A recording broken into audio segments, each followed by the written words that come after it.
오늘 요한계시록 1장 9절부터 20절까지 말씀 봉독합니다. 네, 오늘은 요한계시록 강의 두 번째 시간입니다. 요한과 그가 본 환상이라고 하는 제목으로 말씀 나눕니다. 요한계시록의 목적은 분명히 종말에 대한 것을 우리에게 알려주는 경고의 메시지가 있습니다. 요한계시록에서 이 모든 것을 말씀하시는 이가 예수 그리스도입니다.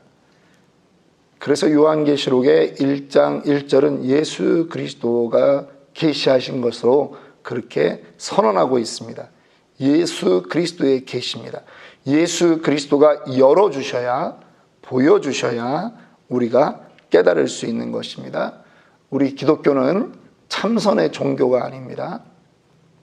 우리 기독교는 예수를 만나야 그 비밀을 알 수 있는 그러한 종교인 것입니다. 예수님이 주인공입니다. 종말에 관한 일들을 들을 때 불안하거나 무서워할 이유가 없습니다. 왜냐하면 나의 구주 예수 그리스도께서 이 일을 주관해 가시고 이 일에 대해서 우리에게 알려주셨기 때문입니다. 이 일들은 속히 일어날 일들입니다. 이 예언의 말씀을 읽는 자와 듣는 자와 그 가운데 기록된 것을 지키는 자가 복이 있다라고 하는 것을 우리는 믿는 것입니다. 여러분, 그러므로 이것이 요한계시록이 복된 말씀이다라고 하는 것이죠. 이 히브리 사람들, 이스라엘 사람들의 전통에 의하면 가장 중요한 것을 어디에 둡니까? 이 처음과 나중에 두는 것입니다. 성경의 창세기가 모든 것의 시작이라면 계시록이 모든 것의 끝입니다. 이 두 가지 우리가 많이 보고 읽어야 되는 거예요. 중간 성경을 읽지 말라는 게 아니라 그 중요함이 이렇게 아주 중요하다라고 하는 의미인 것입니다. 오늘 9절부터 살펴볼 텐데요. 오늘 이 신약 성도들, 특별히 1세기의 그 성도들이 받았던 그 요한계시록의 그 은혜, 그것이 저는 이번에 이 요한계시록을 우리가 9절 이렇게 강의하면서 우리가 누리기를 원하는 것입니다. 오늘 특별히 9절의 말씀, 요한에 대한 이야기가 나오고 있습니다. 요한이 자기의 정체성에 관해 말씀하고 있어요. 나 요한은 너희 형제요, 예수의 환난과 나라와 참음에 동참하는 자라. 하나님의 말씀과 예수를 증언하였으므로 말미암아 반모라 하는 섬에 있었더니. 지금 일곱 교회에 보내는 요한의 서신에 내가 너희의 형제다. 지금 요한의 나이가요, 지금 90이 다 됐습니다. 근데도 나는 너희의 형제다. 노 사도가 정말 겸손하게 그 교회의 리더들에게 자기를 소개하는 것입니다. 그리고 오히려 그들을 존중해 주는 것이겠죠. 그런데 자기의 정체성을 요한은 뭐라고 얘기하고 있느냐? 우리는 이것을 보아야 합니다. 예수의 환난과 나라와 참음에 동참한 자다라고 하는 것입니다. 여러분, 그 당시의 시대상을 우리는 잘 압니다. 이 네로를 위시해서 60년대, AD 60년대에 네로의 핍박이 있었고요. 계속 황제들이 예수 믿는 사람들을 핍박합니다. 모일 수 없었겠죠. 힘들었을 것입니다. 죽음을 내놔야 되는, 각오해야지 모일 수 있고 그리스도인이라고 하는 것을 밝힐 수 있는 그러한 시대였다라고 하는 것입니다. 환난이 끊임없이 있습니다. 그런데 그냥 뭐 조금의 환난, 좀 참으면 되지, 그 정도가 아니라는 거예요. 죽음이 있는 겁니다. 여러분, 그 전설에 의하면 사도 요한도, 이 글을 쓴 사도 요한도 반모섬에 지금 이제 유배되어 있습니다만, 이게 반모섬에 그냥 보내려고 보낸 게 아니라는 거죠. 순교를 시키는 거예요. 죽이려고 끓는 물에 집어넣는데 사도 요한이 죽지를 않는 거예요. 사도 요한이 말합니다. 야, 물이 차다. 좀 더 장작을 갖다가 데펴라. 뭐 이런 말을 있을 정도로 사도 요한에게 하나님의 그 특별한 보호하심이 있었던 거죠. 그런데 수도 없이 매를 맞고 감옥에 갇히고 이제는 유배까지 가는 그러한 일들이 있었던 것입니다. 그런데 사도 요한이 그것을 뭐라고 얘기하냐? 예수의 환난에 내가 동참했다라고 말합니다. 여러분, 신자는요, 예수와 동행하는 사람들입니다. 예수와 함께 있는 사람들입니다. 그런데 특별히 예수님과 무엇을 함께 하느냐? 환난을 함께 하는 줄 믿으시기 바랍니다. 세상이 우리를 미워합니다. 세상이 우리를 잘한다, 좋아한다 이러면 안 돼요. 왜냐하면 우리랑 세상 가는 길이 달라요.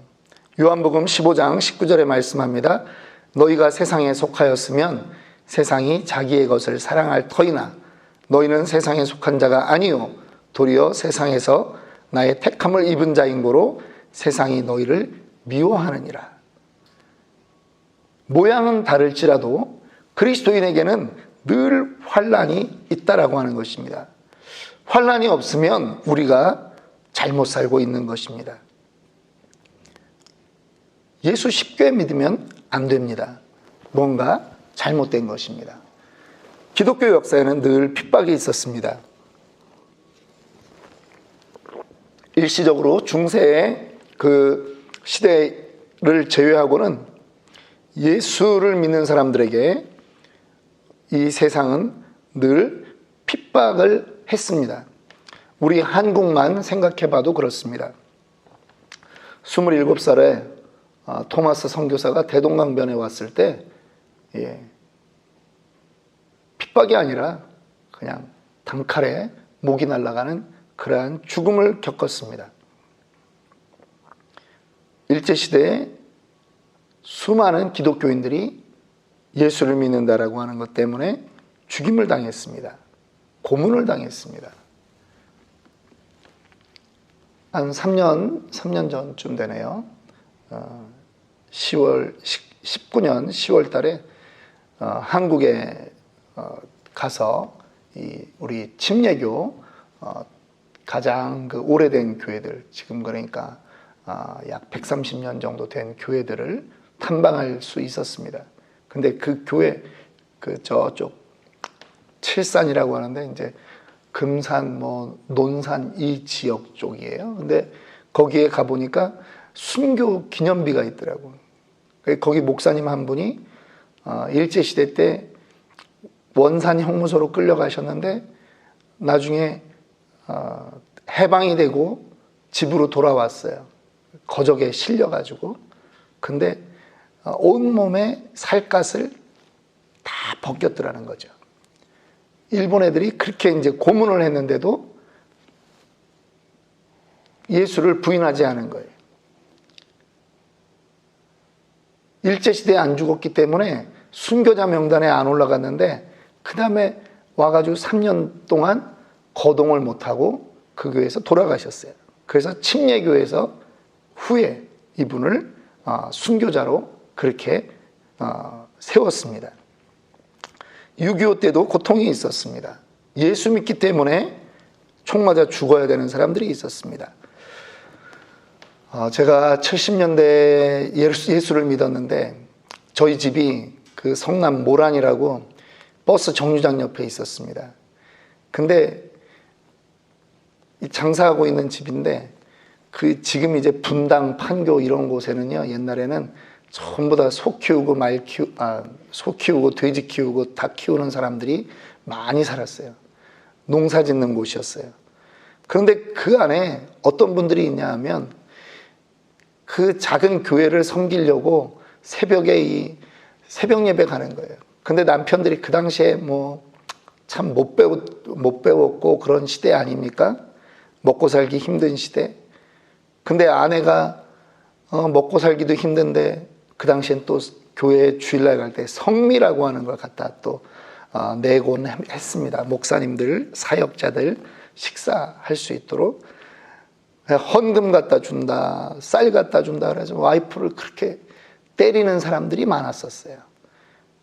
아유, 제가 아주 봤던 어떤 아줌마는 내 어린 마음에도 야, 저러고도 어떻게 예수를 믿나 할 정도로 남편한테 쥐어 터져가지고 눈이 그냥 시꺼멓게 멍이 들었는데, 그러고도 이 장마당에 나와서 뭔가를 팔고 가야 생계를 유지하니까 그렇게 팔로 나왔어요. 너무 힘들어하니까 이제 우리 엄마가 좀 안에 들어와서 좀 쉬라고, 어떻게 이렇게 됐냐고 울면서 얘기하는데, 남편한테 새벽 예배 갔다 왔다고 노름하는 남편한테 쥐어 터져가지고, 남편이 신발을 다 감춰놔서 새벽 예배 가려고 또 잠든 남편 몰래 신발을 찾아가지고 또 교회를 가고, 어쩔 때는 정말 맨발로 교회를 가고, 이게 불과 몇십 년 전, 저 어렸을 때 이야기예요. 우리나라에도 믿을 수 없는 그러한 환경 가운데 있으면서 핍박을 당하면서 예수를 믿는 그런 사람들이 있었습니다. 그런데 여러분, 환난이 우리 신자들에게 과연 무익한 것일까요? 절대 그렇지 않습니다. 신자의 정체성은 어디서 나타나느냐? 환난을 당할 때 신자의 정체성이 나타나는 거예요. 환난을 당할 때 예수 그리스도의 계시가 우리에게 정확하게 임재하는 것을 우리는 느낄 수 있는 거예요. 성도는 핍박을 받을 때 하늘이 열리는 역사를 경험하게 되는 거예요. 스데반을 보세요. 스데반이 핍박받았습니다. 돌 맞아 죽습니다. 그런데 하늘이 열리는 것을 보는 것이에요. 예수의 계시를 직접 눈으로 보게 되는 거예요. 그의 얼굴에 고통이 있는 것이 아니라 광채가 나고 하나님의 위로를 경험하게 되는 것입니다. 제자들이 순교에 죽습니다. 여러분, 제자들이 순교에 죽는데요, 아무도 그 거부하지 않는 거예요. 핍박을 달게 받는 거예요. 왜? 그 환난을 통해서 하나님의 임재와 위로를 경험할 수 있기 때문입니다. 부활의 신앙, 예수 그리스도와 같아지는 거예요. 내가 죽지만 죽는 게 아니라는 거죠. 예수와 함께 산다라고 하는 것이 환난을 이겨낼 수 있는 힘이 되는 거예요. 예수와 그 환난을 함께 경험할 수 있는 거예요. 그래서 나는 누구의 소속이다?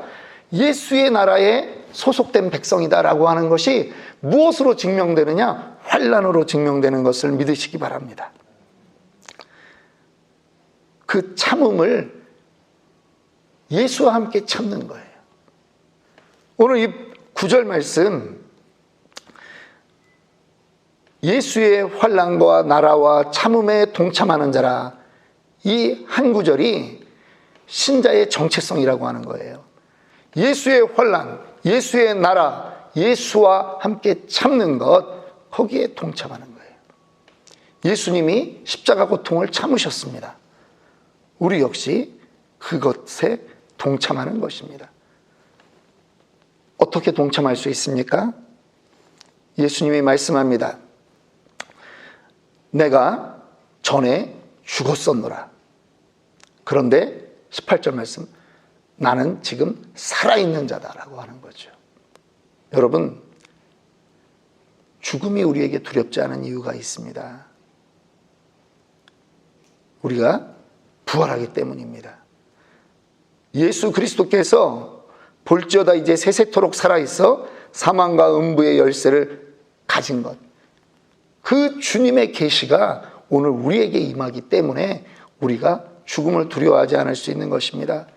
부활이 있습니다. 부활이 있습니다.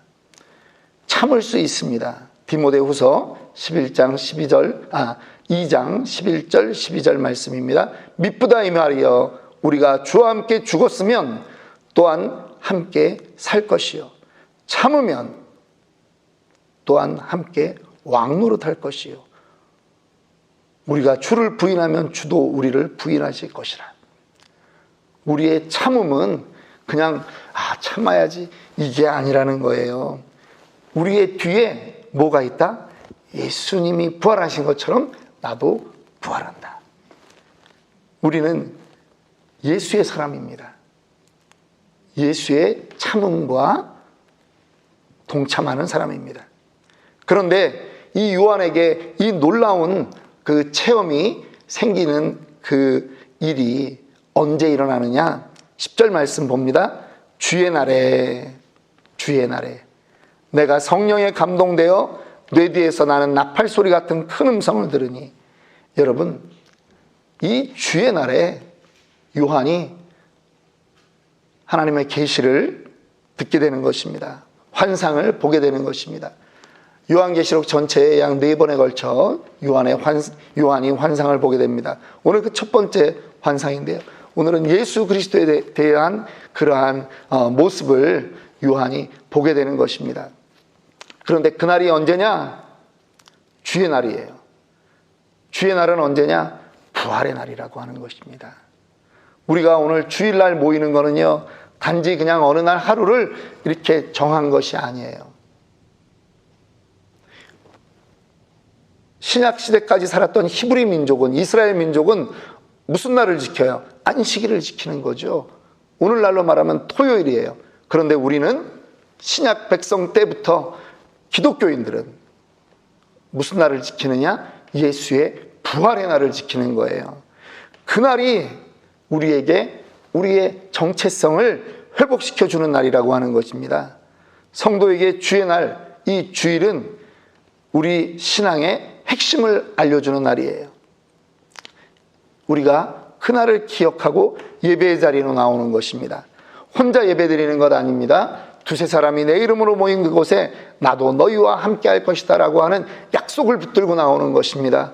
더 힘든 1세기에 살았던 성도들이 우리에게 유언처럼 말해주는 것이 있습니다. 히브리서 10장 25절에 모이기를 패하는 어떤 사람들의 습관과 같이 하지 말고 오직 권하여 그날이 가까움을 볼수록 더욱 그리하자. 그것이 주의 날이에요. 목숨 걸고 모이는 날이 주의 날이라고 하는 것입니다.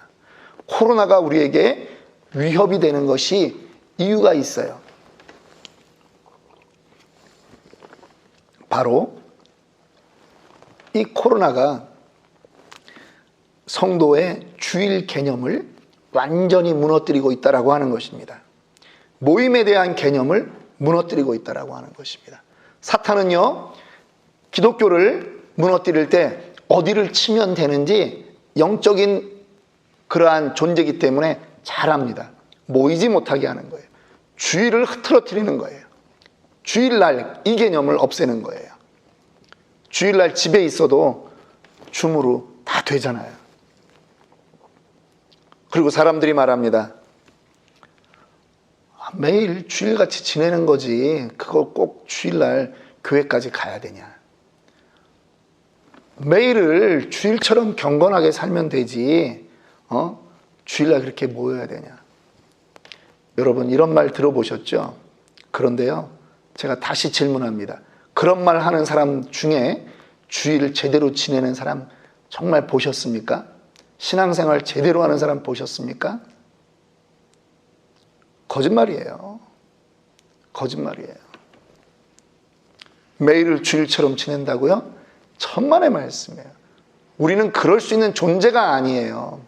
그렇기 때문에 주일에 모여서 함께 예배하고 함께 주님을 찬양하는 것으로 또 주님의 그 힘을 얻고 또 하루하루를 살아가는 그러한 존재이지, 매일매일을 줄을 대하듯이 그렇게 경건하게 살 수 있다고요? 거짓말입니다. 주일 하루도 못 지키는데 어떻게 6일을 지킬 수 있다라고 그렇게 장담을 해요.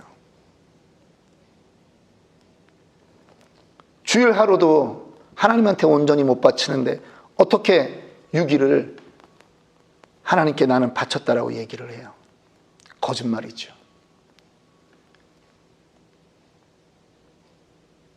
신약 성도들, 초대교회 성도들이 이 날을 지키기 위해서 목숨을 버렸던 것입니다. 사도 요한이 지금 계시받는 그날을 특별히 쓴 이유가 바로 이 날이 복된 날이다라고 하는 그 구별하는 표라고 하는 것입니다. 내년에 우리 교회에 저희는 뭐 표를 따로 안 하려고 해요. 그냥 이 현수막 가지고 계속 가려고 그러는데, 한 가지만 계속 강조하려고 합니다. 기본으로 돌아가자. 기본으로 돌아가자. 주일 성수하세요. 주일 성수하세요. 말씀과 기도에 집중하세요. 성도의 삶 단순하게 가야 돼요. 단순하게. 복잡하지 않습니다. 논쟁할 필요 없습니다. 기본으로 돌아가면 됩니다.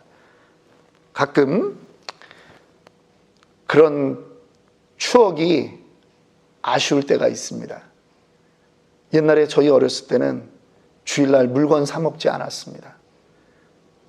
신앙생활하는 사람들 가게 문 열지 않았습니다. 남들 손가락질 받아가면서도 그날은 주일이라고 금전 거래하지 않고 경제활동 안 했습니다. 지금은 우리 중심으로 너무 많이 변했어요. 그래서 아쉽습니다. 그러한 시대에 사도 요한이 듣는 것이 있습니다. 주의 날에 내가 성령에 감동되어 내 뒤에서 나는 나팔 소리 같은 큰 음성을 들으니, 오늘 저와 여러분들이 예수의 그 음성이 나팔 소리 같이 들리기를 원합니다. 여러분, 나팔 소리는 어떠한 역할을 합니까? 깨우는 것입니다. 잠자는 우리의 영이 깨어나기를 원합니다. 오늘 2절 말씀만 보았는데요. 이 2절 말씀이 오늘 저와 여러분들의 삶에 도전되기를 원합니다. 내 삶이 깨어나기 원합니다. 그리고 다시 예수의 환난, 예수의 나라, 예수의 그 참음에 동참하는 우리들이 되기를 원합니다. 사도 요한은 pat모섬에 갇혔지만 우리는 이 땅에서 순교를 각오하는 자로 그렇게 살아가기를 주님의 이름으로 축원합니다.